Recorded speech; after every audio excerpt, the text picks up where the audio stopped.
Thanks for joining. I'm just seeing that people are joining. This is our regular live on Mondays at 12 p.m. Eastern Standard Time. I'm always live at this time, Monday, 12 p.m. EST. If you can join, if you can't join, all my lives are posted on YouTube, on my YouTube channel under the same handle. And you can go and review some of the older ones if you like the style of teaching. Thanks for joining. How have you guys been? How has the week been? We'll get into some Q&A, into some book recommendations. By the way, guys, I'm gonna keep recommending a book a week until just before the holidays, because I think it's just too much, a book a week. A few of the people saying, oh, I just started this book you recommended 2 weeks ago. So I'm gonna leave you until then with about 8 books that you can contemplate over the holidays into January. So you can, so far I think I recommended 4 books, and some people told me, oh, we got it, and I started to read this and that. But you do need time to assimilate this information. So I try to give you a whole range of information, you know, from the inspiring one to the practical one to theological one. So Neville Goddard, for example, is a theological teacher, right? So his manifestation technique is very closely linked with scriptures. Joe Dispenza is based in neuroscience and the science of the brain, the chemical science of the brain. Today's book by Michael Talbot, it's called The Holographic Universe. This is a very, very famous book that I got maybe like 10 years ago. And since then I read maybe 3 or 4 times. When I reread books, I don't reread them front to back, right? So I highlight, I underline information, I make notes in my books, and I keep each of my books sort of sacred. So when I'm like, oh yeah, I remember this being talked about in this book, I can just take it and open it and see what notes I have previously made, and that refreshes the information. So remember, the information that's in our mind constantly needs refreshing. Why? Because 3D constantly refreshes the information in your mind to keep you in 3D. Okay, so the moment you turn on the TV, the moment you check social media, the moment you go to the grocery store, everything in our environment reinforces the 3D programs. And the 3D programs are, you're powerless, you can't do anything, look who's been elected, look what's happening in different countries, the economy, the interest rates, you can't afford anything, dating culture is a hookup culture, you can't meet anyone, everyone's damaged. So all of these constantly is to reinforce the reality that we currently have. And what we're trying to do with this work is shift our awareness. So have non-local awareness. When you have local awareness, what I talked with my group in our private group coaching this last Saturday is sensory awareness. Okay, so if you must have something in 3D, it's very important you develop your sensory awareness. That's also called living in the moment. And that has to do with everything that you do, everything that you touch, everything that you smell, everything that you hear. So our 5 senses, it needs to be focused on and developed, right? That's how we're designed to function in 3D. Unfortunately, what happens is we live reality in our mind, right? In the past or in the future, in our reactions to the present. But our reactions to the present have to do with what's unfolding in front of us without our permission. So everything, like from the time you drive to your boss talking to you, to you never know what's going to happen. So you're in a constant state of anxiety. Okay, let's get back to the book. So the book is called The Holographic Universe. If you want to read it, it's about this much. It's a great book to read over the holiday. Why do I like this book? This book talks about how reality is a fraction of a unified whole. So every aspect of reality, our consciousness, is a fragment similar to in a hologram. All the information of the whole is held in every single one of its pieces. And this goes with several religious beliefs that we are individuated pieces of consciousness from God, and that we each hold the divine within us. It's all sort of kind of the same philosophy. So it's philosophy, the spirituality and philosophy is included in this holographic theory. And it's not included, for example, in a similar line of thought, such as simulation theory. If you're more familiar with that one, because that one's floating in the internet.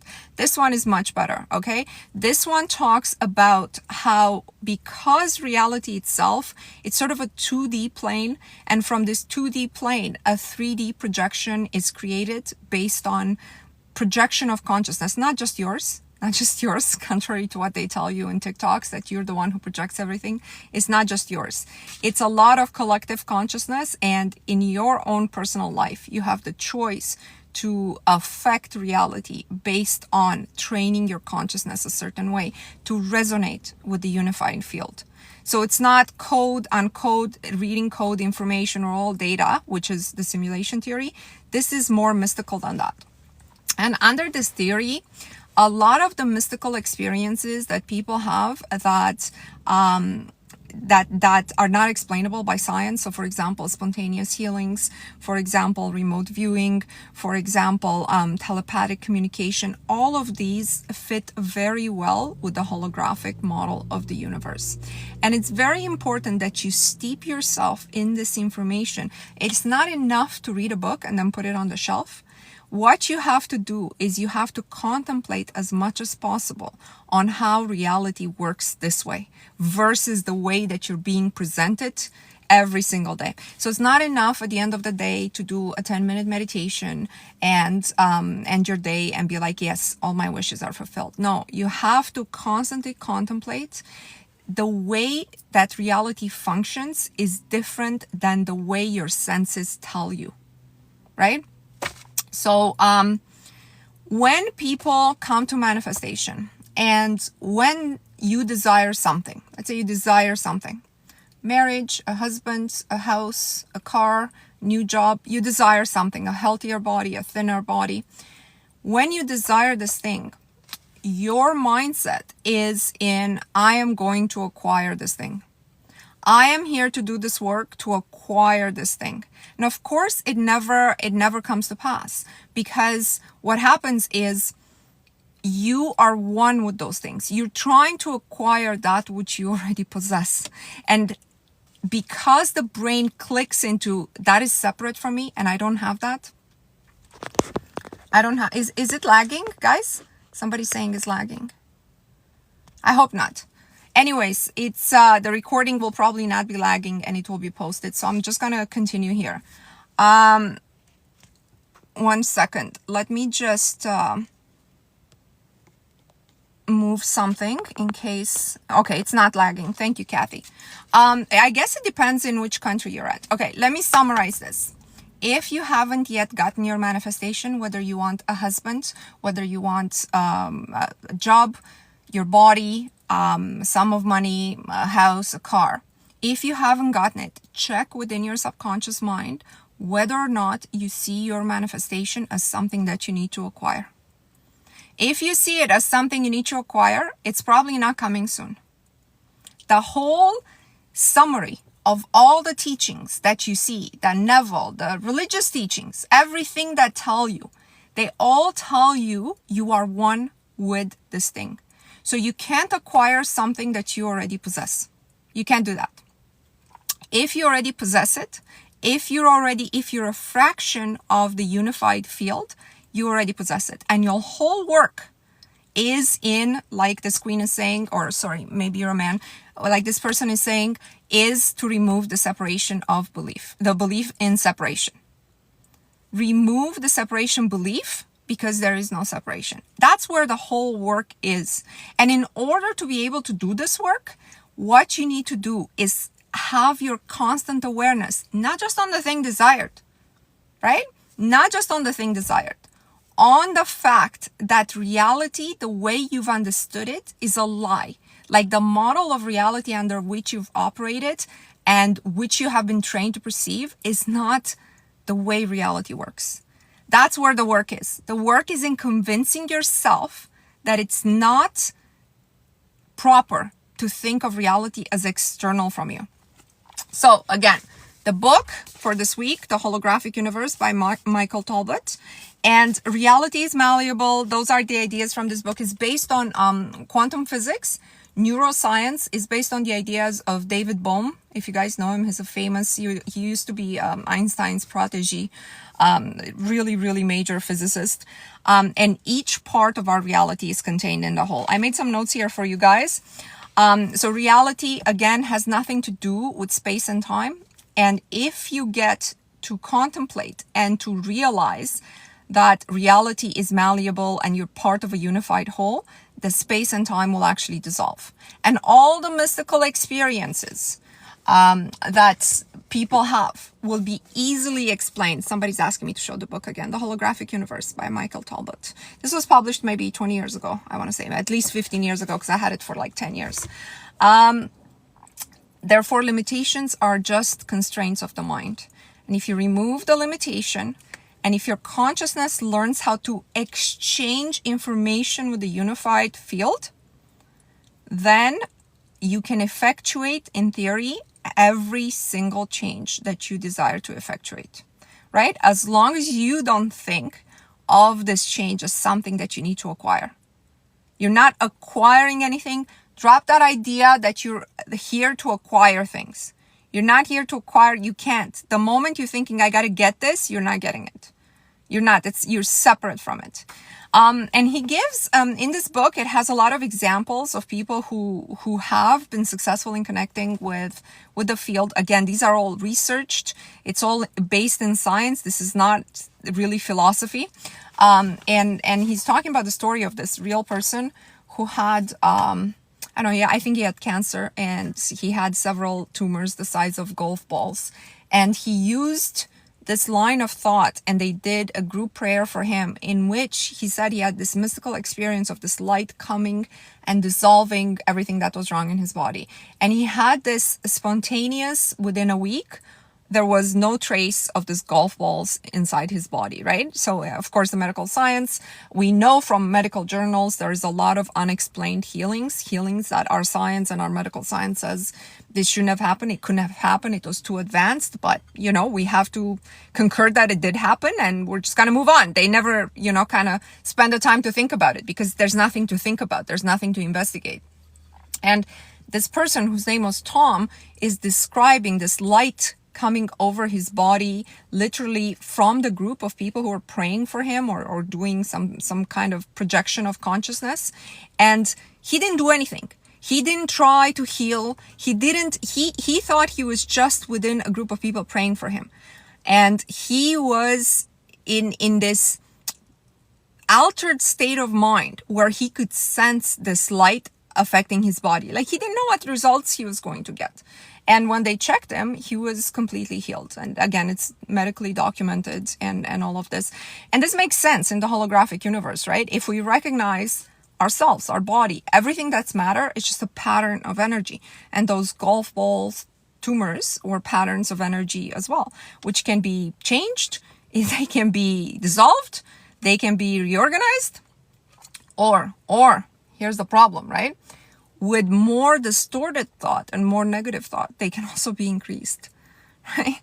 The pattern of energy that is nice. So it's not necessarily that you can only affect your body for healing. You can affect it the other way also. Let me see if I missed anything. Guys, please don't call me. I don't take call during my lives. Don't ask me to connect during my lives. These are educational lives. What is the best thing you manifested, and what did you do? I have a million stories. Let's just say my life is pretty good. And I don't mean I manifested millions of dollars and things. Like, I'm going to tell you some small things, okay? Because I don't like to brag about my life and, my husband and big ring and everything I put on, my vision board and etc. So, but I'm going to tell you the small things that happen once you learn to live this way. And it's incredible. So one of the thing is, because one of my queen in the group submitted a very similar story this morning, and I had to talk about my story. On Thursday nights, I have a yoga class every Thursday night at 6 p.m. And last Thursday was my last night with my foster kittens. I foster kittens sometimes to help. And they were being picked up by the Forever family on Friday. So I so wish I didn't have this yoga class. Okay. I so wish I could spend more time with them on Thursday nights. But I never cancel any of my commitments. I'm not like that. I don't cancel. And so I'm just playing with them, and it's about 2 p.m. And I open my email, and there's an email from the yoga studio saying that the class for tonight is canceled. No explanations. The class is just canceled. And I just couldn't believe it, because I've been frequenting this yoga studio for about 2.5 years, and they never canceled the class ever. And so I'm like, okay, this is what happens when you have a true desire that comes from the heart and you're aligned with the unified field, right? It's not something I thought, oh, I wish they would cancel. That would be thinking about the how. All I wished for is to spend more time with the kittens. Do you see the difference? I didn't wish, oh, I wish I didn't have this commitment. It was a true desire to spend more time with them. So, I find that if this happens to you day after day after day, what happens is just life is just working out. It's not manifesting in a gross sense of, to the person who asked me what I manifested. When I was single and I was envisioning a certain ring on my finger, I found that ring in the parking lot. Of course, that's not what I meant. I meant I wanted a husband. So that manifestation of finding a wedding ring that you wanted on your finger and finding it in the parking lot, that's useless. Get it? It's useless. My manifestation of the yoga studio canceling the appointment, which wasn't even like, let me manifest that. No, it's like a true desire of the heart. And it manifested, that was so much more valuable, right? Than finding a ring that belongs to somebody else. Think about this. Okay, so focus on what you want, not what you don't want, or how it should happen. Yeah, but focus on it is not enough. Focus on it can simply become an obsession, right? So it's focus and intention, which they're both based on a different fundamental understanding of reality, right? It's a different fundamental understanding of reality. So if you understand reality as you're moving to 3D, but now you're going to do a meditation and you're going to focus on that car that you want, it's not going to work. If you don't understand the reality I'm describing in this sense, in the sense that it's not trees and cars and what have you, if you're not understanding it, you're not able to connect it. And I really think the whole 3D game is about us, teaching us to think of reality very, very practical, based on our senses, based on 3D, based on just keep our awareness in this world. That's all. And it doesn't religion say the same thing, which is crazy because it all loops back around to religion, right? It talks about the same thing, right? Like, do not put too much attention on the world. We just misunderstood what they meant in religion, but they meant this is not, it's not, it can be changed. It's malleable, right? Live from the heart, focus on spirituality. And now Dr. Joe Dispenza, it's all about heart and mind coherence. That's what it is. Focus on the heart, focus on the spirit, project forth with love your desires, your true desires. The same thing with finding your passion, right? What is your passion? What is it that you'd really like to do? What is it that, when I thought, oh, I'd really like to spend more time with my kittens, the opportunity was created for it. And it applies to a larger scale. What is it that you'd like to do with your life? What's your ideal schedule? What's your ideal partner? Okay. Queen, I already answered the question of what I manifested, so please don't ask it again. What would work? I want to see if I missed anything before I move on. Is it the same between the unified field and the Akashic field? I'm not too familiar with the Akashic field. Akashic field, like, I know what it is, right? It's the storage of information of everything, all the probabilities and all the possibilities. But I think the Akashic field is seen more as a destiny, isn't it? I might misunderstand that. So it might be the same thing, but if it's seen more as a destiny, it's not the same thing, right? If Akashic field means the set of all probable futures, then it is the same thing. Let's see.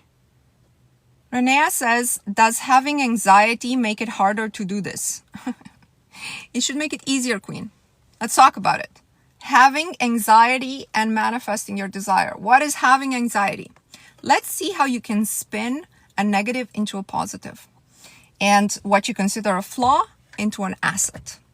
So having anxiety is simply this: being able to picture a future in such detail that you're already living it in the present and your body is reacting to it. The only problem is you are thinking about the future that you don't want. right? So that's what anxiety is. But people with anxiety have a great ability to picture a future in detail to the point that that future creates a physical reaction inside your body. Think about this. So now, how can you use this immensely powerful ability to picture the future in a different way? Guys, please don't call me. To picture the future in a different way. In the way that you want. Because you're perfectly capable of picturing details of the future that you don't want. So, how are you going to do that? Every time you have anxiety, you're going to think about this event that you're now living in. You're living in it. That's what stresses you. You're living in it and be like, shit, this is great power that I have. I'm now going to do the same scenario in the positive. And I'm directing my mind the same way. I'm putting every vivid detail on how my boss is going to yell at me. I'm going to put the same vivid detail into me walking into the office and being congratulated and appreciated. And I want mind, hey mind, remember, you're the spirit. You're the director of the mind. Hey mind, here's your task. You're going to take this ability that you have and project to me right now this event in opposite. Yeah? Let's do this. Let's do this as an exercise for the next time everybody who has anxiety gets anxiety. But you got to do it to the same point, to the point where you have a physical reaction to it. Okay? Because that's what all these teachers are telling you. If you want something, you got to envision it with this emotional detail. And you're clearly able of doing this. What if everything is out of your control? What if I don't have a job and I'm struggling financially? So this is super loaded here, right? So this is, again, the way the world presented you, the model of reality that they want you to live in, right? So everything is out of your control and you need a job to have money, right? These are programs inside your mind. If I don't have a job, I'm going to struggle. Well, guess what? I don't have a job either. Oh, and I'm not making any money out of this, right? I'm in Canada. I'm not even getting paid for views. But somehow life works out. And so I want you guys to forget. I hate when coaches tell you that this is so easy. It's not. Guys, it's not. It's not. Okay? Everybody who wrote me testimonials, they said, it took everything in me to retrain my mind that it's not how I used to think of myself and it's not how I used to think about this world. Okay? And so you gotta retrain your mind to the point where you understand that circumstances do not matter. They do not matter. To the point that, let me tell you something, how this gotta work. To the point that when you have a reaction in 3D, you catch it right away, okay? 2 weeks ago, okay? You guys see, if you're American, you had a reaction. Either way, okay? You had a reaction. You had an election, you had a reaction. What's the first thing you should tell yourself? Hey, I'm having a reaction right now. It's based on a program that tells me I no longer have control of X, Y, Z. Okay? But what do I have to remember? Circumstances do not matter. And everything works out for me all of the time. Someone said it's simple, not easy. I said that. I say that. I've been saying that for 1.5 years. It's not easy, guys. It's not easy. Right? Everything is out of your control. You don't need to control anything. This is the great thing about this. Like, they teach you that if you don't go to school, you have a degree, you're not going to make any money. Of course, we know that. The majority of the new billionaires, they never finish school. They tell you, oh, if you're 50 plus, you're not going to get a man. Of course, what's his name? Jeff Bezos' new fiance thinks differently. Because she's 54 and she got proposed to or something like that. Like, come on. Like, all of this is bullshit. It's just you listening to the world, or you're going to understand that you're part of a unified field where you can attract to you everything that matches your higher self. And the higher self always wants the best for you. Now, pay attention to this. If you want a thing that's not aligned with your higher self, you might be able to make it come to pass, but it's either not going to last or it's going to hurt you. Somebody wrote me an email testimonial, and this person is very skilled at manifesting. It took him a really long time, and seems like a rich guy too. Seems like he got rich from this work. And he said, I just need to tell you that I got that big house to the point where I had to leave it vacant and empty because it just didn't resonate with me. I missed the coziness of my really nice condo I have, but I just missed the coziness of it. I didn't like living by myself in this big house, even though I just needed to prove that I can accomplish it. So that's everybody who's been able to do all these things knows this. Manifestation has nothing to do with happiness. Happiness is only when you execute from your higher self. That's where happiness comes from, right? So your higher self, though, doesn't want bad things for you. But your higher self may not want that man in your life. May not want you in the job that you think you want. May not. So the balance here is not only understanding a different model of reality, not only contemplating on that every day, not only really feeling the ether, you can call it the ether or the formless substance, doesn't matter what name you give it, all around you, and being like, oh my God, I'm in this parking lot, but the circumstance around me can shape and reshape. So it's not only that, but in addition to that, you have to be like, is what I want good for me? Is the goal that I have easily passable through my matrix system? Is it easily passable? Here's goals that I think, and this is my theory, everybody has the right to, and everybody's higher self is okay with, okay? People are entitled to have a safe home. Now, I don't know if everybody's destined to have an 18-bedroom home. I truly tell you, I don't want an 18-bedroom home. I love my 4-bedroom home, and I might upgrade my home in the near future, but it's not going to be, it's going to be like a 5-bedroom home, okay? But it's not going to be to anything like, it's not important, okay? So a safe home, a safe, nice home, okay? When things are not falling apart, the roof's not collapsing, etc. You're entitled to love and to be loved. You're entitled to a relationship that you envision. There's at least one person in this world who will be able to give you what you need from a spiritual perspective, energetic perspective, physical perspective, social perspective. You're entitled to your health. Everyone's entitled to have perfect health. I'm not saying you get a little bit better. No, you're entitled to perfect health. You're entitled to always go back to your perfect matrix system with which you were born.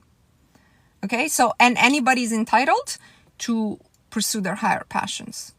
Okay, if you're a painter, you're entitled to be supported by circumstances and events and finances in this world to be able to paint. If you like working with children, if you like whatever it is you love working with, you're entitled to pursue that. Now, when people say, oh, I just want to win the lottery to sit on the beach, that's not a higher self goal. Every higher self wants you to be purposeful in this world. Understand this.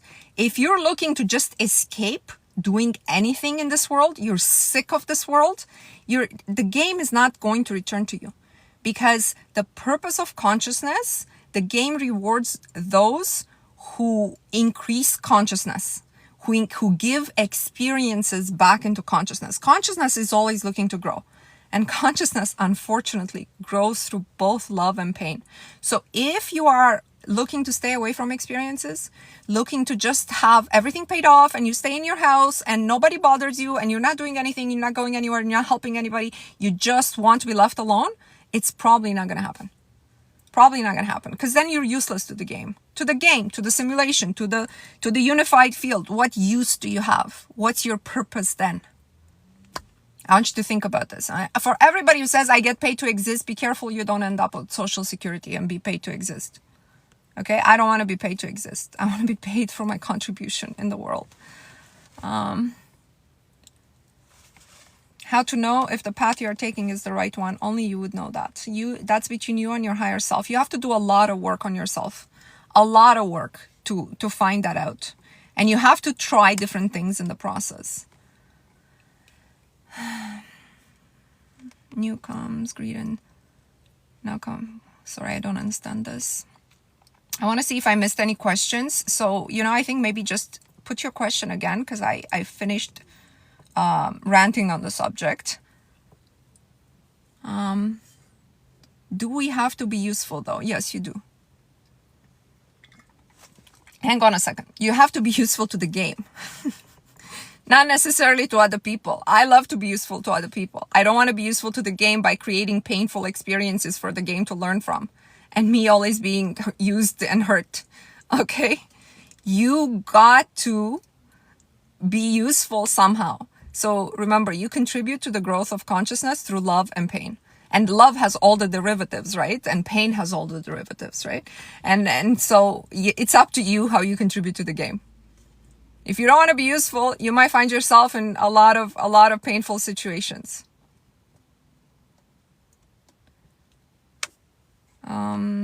Thank you for the compliments, guys. They're not necessary. So what if you want a disposable income to be inspired? You should look to be inspired, and you should look to be supported to that. So I've done that, you know, I've sort of told myself, I want to be supported to do what I want to do every day, okay? And then I had to think about it long and hard, because what people understand by that is like, I want to win the lottery and it's got to be like this many millions so I never have to work again. But really, you got to bring it down to what that means to you, okay? So for me, it means, like, for example, for me personally, I can't be like, oh, I want to be able to take off anytime I want. And, you know, if I want to be tomorrow in Asia, I should be tomorrow. I can't do that because I'm a mother, right? And that's not a good life to give a child. My child needs to be in school. My child needs to have a certain structure. So it has to fit your life. So for me, it means I want to do more than one thing. Okay. I can't do one thing. It bores me. So I have another, like I have a 3D business that I'm working on. I'm connecting with my group and this work that I'm doing. I need a lot of time for my inner work, which I don't see it as a chore. I really enjoy it. I enjoy also taking care of my house. I have a lot of help as well, but I enjoy, you know, like when I want to be, I want to make a really nice meal tonight. I want to have the time to do that and no stress. I want to be able to wake up at 8 o'clock. Okay. Because let's say the only thing I have to do between 8 and 9 is get my kid ready for school and take her to school. And so I really had to envision this life that fulfills the way I want to live. Like somebody else might look at this life and be like, that's not what I want. I want to wake up early and hit the gym. And afterwards, I want to be able to take the weekend off and go drive all over without my boss bothering me. I want to have a different girlfriend every 3 months. You know, to tell you the truth, I don't encourage that, but all of this is possible. If it's really who you are as a person, if it's really so spending that time, not to wish for $1 million, but to wish for all of the resources necessary for that to happen. And I just finished a project in my other 3D business. And I'm telling you, the projects, I've had this business for like 7 years now. And the projects that I'm working on, it's getting easier and easier. It's not the money thing. It's the fact that the time it takes me to execute and to do this, like everything seems like it flows. You know, everything seems like it's just meant to be. You know, I don't have to follow up. I don't have to do all these business things that they tell you to do. I didn't even like do a business plan for a business that's fully functioning for 7 years. That's producing revenue. Think about that, right? Think about that. So to me, this is sort of the ideal life. Ideal life. Like it has structure, but it doesn't have really obligation that way. I can scale back. I can scale more. I can do whatever sort of in that moment. If I want to contribute more, if I want to foster kittens, like I just did, if I want to, I'm able to enjoy my different passions while still producing an income, while still being a wife and a mom, while still contributing to my extended family or what have you. I don't want to talk too much about myself, but I feel like if there's new people on this live, it's important that you understand my perspective and the way I teach. It's not like, oh, it's Neville. I imagine and make. No, guys, salvation is so individual. Okay, religion's right about that. Salvation is individual. You have to do it. It's sort of like a life plan for you. It only will work for you. Let me see. There should be some questions around this. How can I make the fear of the loss of the control be irrational for my subconscious mind? I'm not sure I understand this question. You're never in control of anything in this life. That's the beauty of this life. If you're in control, you're not able to make anything. Like if I'm in control of getting a house, it would take me forever to get a house. First of all, I couldn't build it myself with my 2 hands. And if I'm thinking, oh, I got to save 300,000 for the down payment, honestly, where I live, that's how much it is, at a minimum. I have to pay more. It will take me like 20 years. I don't have control. That's the beauty of it. I'm glad I don't have control. So start seeing your lack of control as a good thing. I was planning to go on a trip and every problem occurred to not go at that time. It's okay. It's okay, because, who knows? Guys, see, this is the problem. The problem is this. The problem is not that you were not able to go on a trip. The problem is we don't see the invisible good. What does this mean? It means that more good things than bad things happen to you. You just don't see them. They're not obvious. So who knows what calamity you avoid on a day-to-day basis because you are protected, because you are valuable to the game, because it's much more likely to be unalived in a car crash than it is via doing a dangerous activity, okay? But yet you're present here today after maybe 20 years of driving on the road. So the good that happens to you in the absence of you observing this good, it's immensely higher than the bad that happens to you. If everything was going against me going on a trip, I would be like, oh my God, this trip is not meant for me. Thank you. This trip is really not meant for me. It's not something I must do at this current time. So there's just too many things against it. And I'm thinking, but then again, you have to live from your higher purpose in order for this to make sense, right? If you're in a constant state of stress and anxiety, maybe it's just falling apart because of that. But if you are into this work and you know you're doing everything right to bring this trip forth and it's not coming forth, it's not meant to be. So there's 2 things that could be going on here. 1 is that you're protected. 2 is that your general state of negativity, anxiety, stress is bringing this to pass. Let's see. How do I identify a pleasant thing that I can be useful at instead of wasting my life in a job? You have to sit with yourself and get to know yourself. But the majority of people don't know themselves.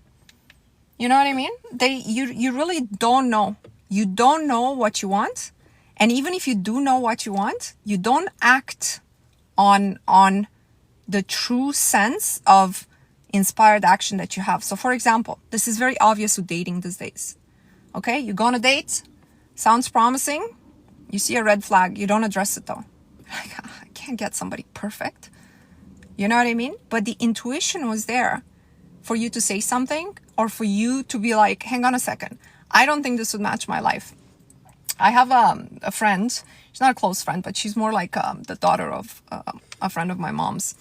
So I know this story, okay? Involved with a guy for like 2 years. They're both divorced. They both have kids.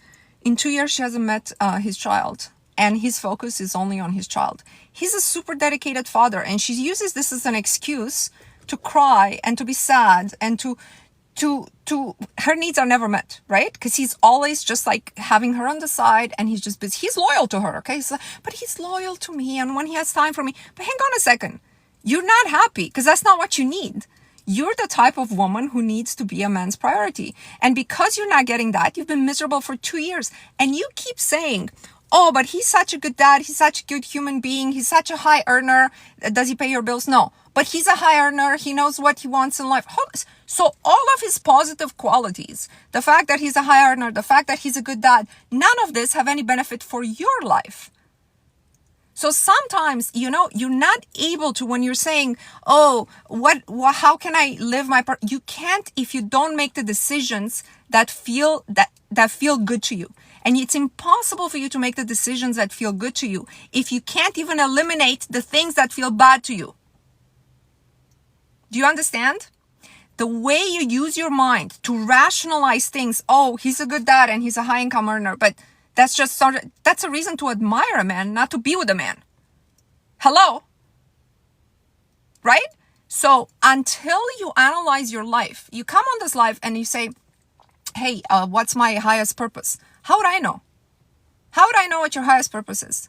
But I'm telling you, as long as you're choosing things that make you feel bad, you're not close to finding out. You're not close to finding out what your highest purpose is. For that, you first need to eliminate everything that feels bad in your life. And then you need to sit with yourself then, okay, not at the same time. Then you need to sit with yourself and be like, okay, now I'm neutral. I eliminated all of this. Okay, I cried, I took some time, and now I'm in this point. I don't have a job. I don't have a boyfriend. I'm neutral. I'm in a neutral state, or I'm in this neutral job, or it doesn't matter. And I'm here in my parents' basement thinking, what is it that I want? Truly, truly. Now you make that list. You're like, this is what I would like my ideal day to be. The same thing I explained 20 minutes ago on this live, the way I did it. What time would I wake up? What structure of my day? And start with one day. On your day, on a Wednesday. Not on holiday, not where you want to go on holiday, not where you want to get married, none of this bigger things. Your day today has to feel good. Your day today. Do you understand that? If your day to day doesn't feel good, stop thinking about where you'd want to get married with your ideal partner that, forget it. If you're not able to cut from your life everything that feels bad, makes you, this has to do with food too. Anything that makes you feel bloated, full, sick after you have it. Everything that when you use food to pacify yourself, if you're not able to say no to these things, you're not close to those big manifestations. You're not. You're very far away. Guys, I never tell you these things to tell anyone off. You guys know this. If you've been with me for a long time, all I want to do is improve everyone's life. Because your success is my success, right? When I have the success stories like, Mona, you changed my life. Oh my God, because of you. Or I've been in your group for a year and this is what happened between now and then. And I get one of these super inspiring stories of people who are doing the 60-day challenge or who are just following the group, doing the meditation. I give you guys work to do every single day. By the way, this Sunday, I told you in the group exercise what you needed to do, right? You needed to sit with pen and paper and outline how you were better this week than you were last week. Not in the past, not in the future, just this week. This week, how are you better? So if you do everything that I put out there, the shift in you will happen naturally, but it's not going to happen tomorrow. It has to do with really, are you willing to invest in yourself? Are you willing to invest in yourself as much as you invest in social media, in the Kardashians, in whatever shows you're watching? Are you willing to invest in yourself? Give yourself the mental space to think about you as much as you think about that man who's in your mind, who's hurt you or who doesn't want you, or your ex, or the people you hate, or your boss. Are you willing to give yourself the same mental bandwidth that you give these people? Because I know you don't do it. It's hard to do that. It's hard because it's so easy to think about other people, especially in the negative, than to think about ourselves.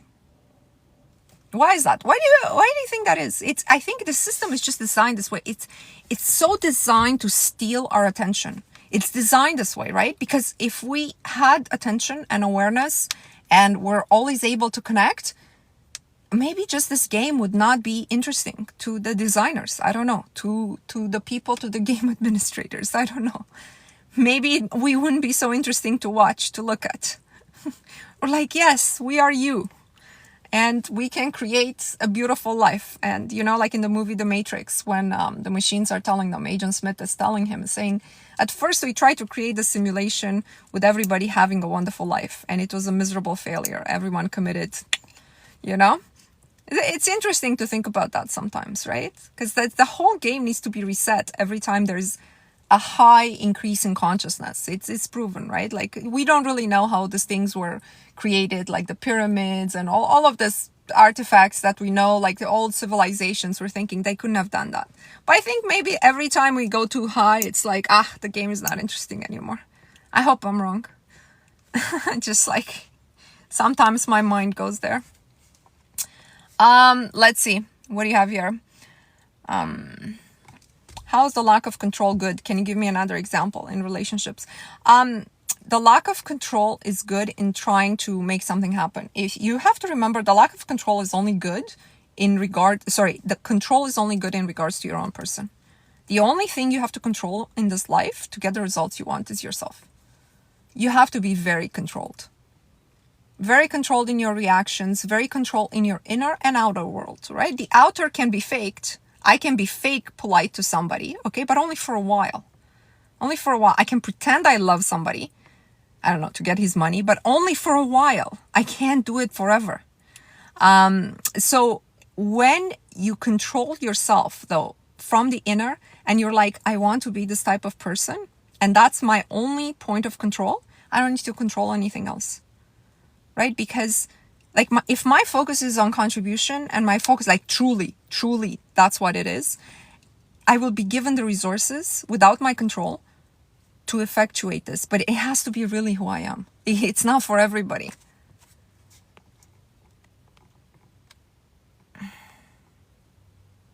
Guys, this live will be posted on YouTube.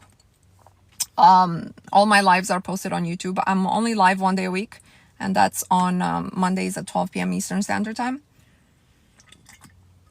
I gave my group another exercise, which I can share with the larger collective because it's fun. I said, let's all wake up at a certain time during the night. Here's the thing. If you set in your mind that you're going to wake up at 3:32 a.m. tonight, whatever time zone you're in, and maybe it's a sign that you have to join our group. I don't know. Maybe you're one of us. I don't know. We're working there. Today I got a testimonial from somebody saying like, I woke up at 3:35 and 3:33, but it's not good enough. I want to wake up at 3:32. I love that. We're fine-tuning. We're learning to fine-tune. And also I told my group to procure a bell, like a physical bell. So have that ready for the new moon meditation, which will be, I think it's December 1st. So our goals should always be related to our own internal state? No, that's not what I said at all. Your internal state is a process of fine-tuning and refinement. You are really sculpting your inner self, okay, to be better every day than the person you were yesterday. If you look at yourself a year ago, at yourself, okay, do you feel like you've evolved or you've devolved? Do you feel like you're more positive or more negative? Do you feel like in your relationship to others, you're better to others or you're less patient with others? It's very easy to sort of assess if you've grown or if you've devolved. You're never going to stay the same.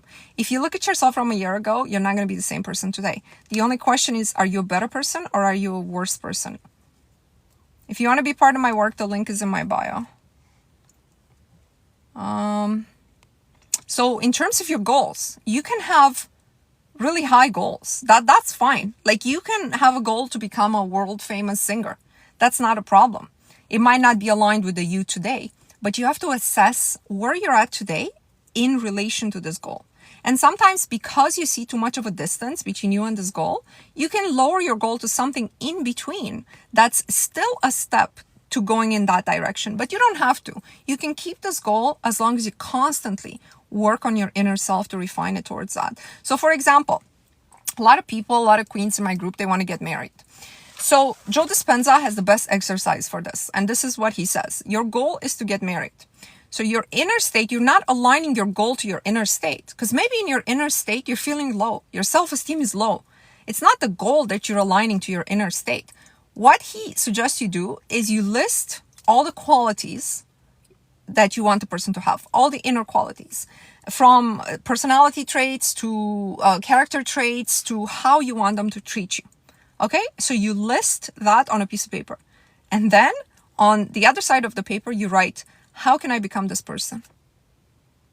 Right? Because what we're looking for in others is really where we need to be in order to attract that. How simple. How simple. How simple is that?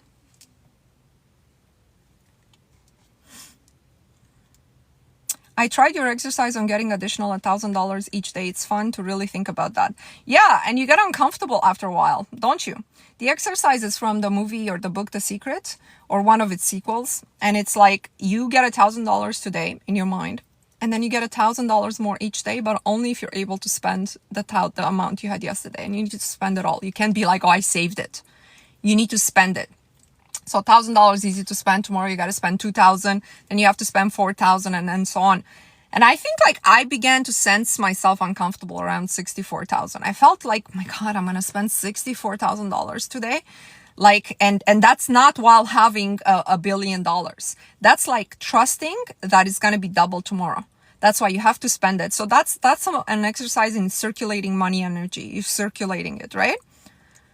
So see where you get uncomfortable, but you have to be realistic, okay? You can't be like, oh, I'd buy a Rolex if you live in your 1-bedroom apartment, because you wouldn't buy a Rolex. That's not really what you would do with the money if somebody gives you that money in cash. So you have to be honest. You're saying, what about masculine, feminine energy? That's a deep topic, as you know. Guys, on my YouTube, I have a playlist, The Feminine Queen, I believe it's called. You can check some videos in there and see if they make sense. I don't know, Ruta, if you watched Saturday's group coaching, I talked about this, the masculine and feminine energy. And, I'm gonna talk a lot about the divine feminine, and our meditations will be around that for Wednesday nights, because they have to be. They have to be for the rest of the year. I want everyone to start with more divine feminine energy, start 2025. Oh, you're welcome, Queen. Oh, you woke up at 3:30 tonight. Let's see. I think I answered everything. If not, you can put your question again here. Today's topic. Okay, so let's show the book again. The holographic universe is the theory that we are individualized units of a holographic universe, but just like in a hologram, every piece of the hologram contains the full information of the whole. And that reality is a projection from, you can think of it as a 2D plane projecting in a 3D reality, just like a hologram. And that can be affected based on the communication and exchange of information between consciousness and the unified field. And so we discussed several topics around that. This explains a lot of things. It explains spontaneous healings. It explains remote viewing. It explains all these mystical experiences that many people had. At this point, we know they're real. Like, too many people had them, right? In general, it's mostly even people we know that had them. Remember, conscious and subconscious. So when did we talk about Dr. Joseph Murphy's book? That's a book that everybody has to read. The Power of Your Subconscious Mind by Dr. Joseph Murphy, written about 100 years ago. You have to read that book. That is fundamental to this work. So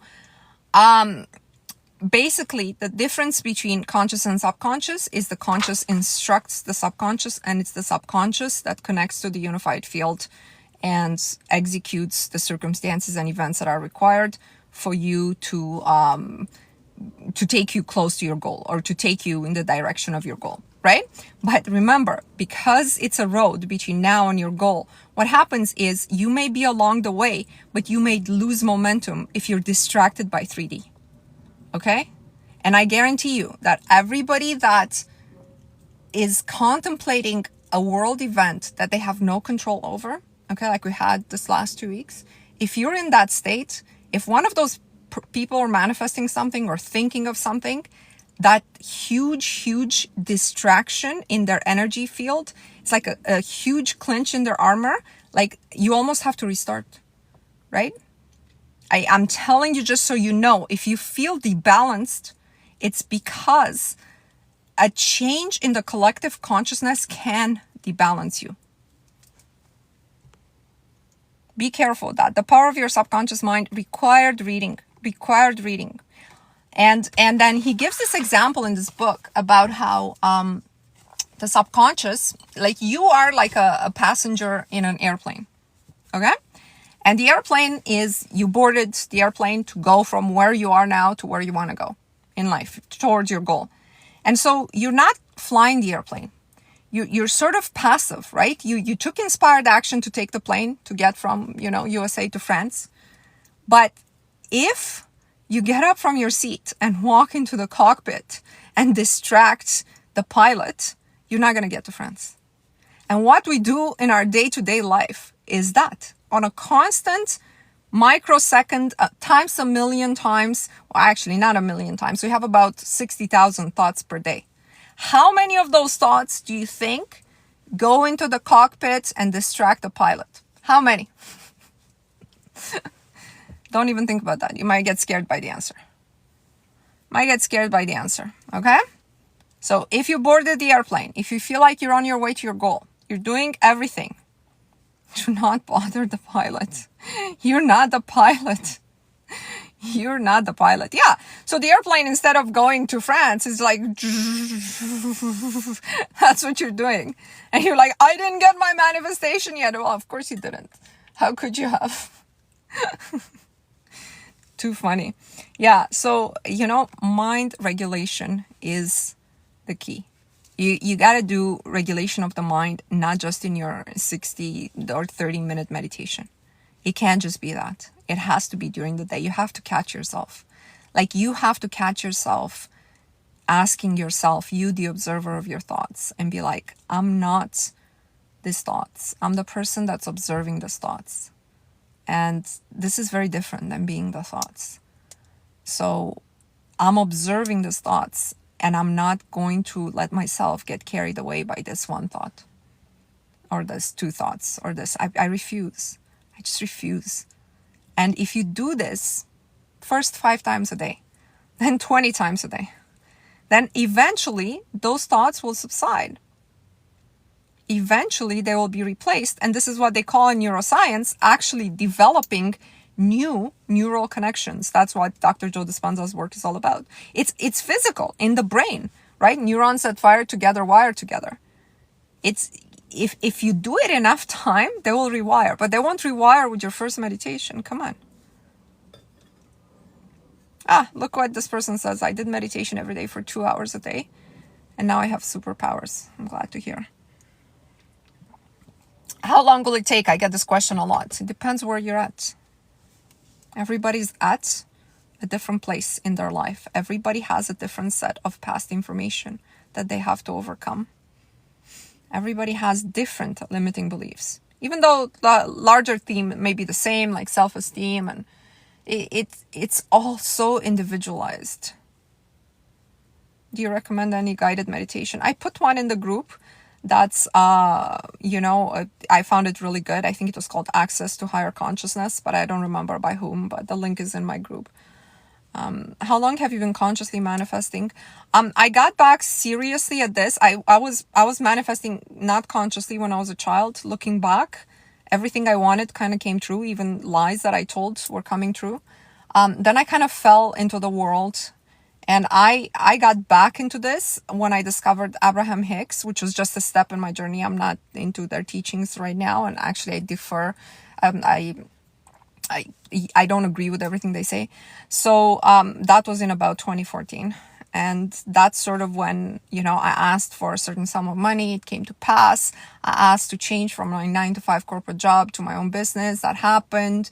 I asked for the most ideal person in my life, for a specific ring, for a certain house, for my kid to go to private school. Like all of these things I have achieved. And I have achieved not by thinking of the how, but it was a lot of work. It was like, and it's still a lot of work. It's still a lot of work. Why don't I agree with Abraham Hicks' teachings? I don't agree with this idea of soul contracts, which seems to be like the baseline of their teaching. I think in this life, that's a larger discussion for another time. Maybe I'll talk a little bit about Abraham Hicks next time. But the point is, every teacher that comes in your life has their place at a certain time in their lives. Okay, just like you're watching this live, you're not necessarily going to resonate with what I say 10 years from now. You might have, there's so many roads to understanding this information. And you have to take the ones that resonate with you the most. And along the way, you will develop your own sort of ideas about, you won't need any more input from the outside, right? And so, I'm sort of like a blend in between all of these theories. Like, for example, this theory doesn't work at all, the Abraham Hicks, right? And parts of it resonate with me deeply. You don't need to know how this is happening. I try to keep my focus away on off the how as much as possible. Because I know every time I think about the how, it seems so overwhelming and so impossible that I just And most people, when they think about the how and it feels overwhelming and impossible, they just give up. They give up. Instead of, that's when you got to try harder to connect to the unified field, right? That's when you have to understand, shit, I can't do this alone. And in fact, I'm not doing anything, right? I'm not doing anything. Like if you're listening to this live, I'm pointing you in a different way to think about things. Whether or not you take that road will be up to you, right? So how do you stop thinking about the how? Oh my God, you got to beat your mind into submission. Before you stop thinking about the how, try to skip your dinner tonight. Okay? You know why? Because that will tell you how hard it is to control your physical body. And now, see how hard that is to skip dinner tonight. If you can't do it at all, you're not ready to tackle the mind. If you can do it, but it's been hard, understand that training the mind to do something that you're telling it you're not going to eat tonight, you're not going to consume this thought today, it's going to be 10 times harder than not eating dinner. I guarantee you this. Yeah, exactly. The screen is saying, I can fast, no problem, but the mind is so much more difficult. It's going to be at least 10 times more difficult to tell your mind you're not going to consume this information right now. You're not going to, I forbid you to think about that, man. I forbid you. I'm in charge of the mind. And I forbid you. This is so much harder. But if you can't even skip the meal, you're not there at all. Yeah? All right, guys. I do the tapping, 30 seconds, 369, I am a winner. And if you want to do it with me, join me. If you don't want to do it with me, this is the end of the live and I'll see you next Monday. This live will be posted on my YouTube channel. One breath in. I am a winner. I am a winner. I am a winner. I am a winner. I am a winner. I am a winner. I am a winner. I am a winner. I am a winner. I am a winner. I am a winner. I am a winner. I am a winner. I am a winner. I am a winner. I am a winner. I am a winner. I am a winner.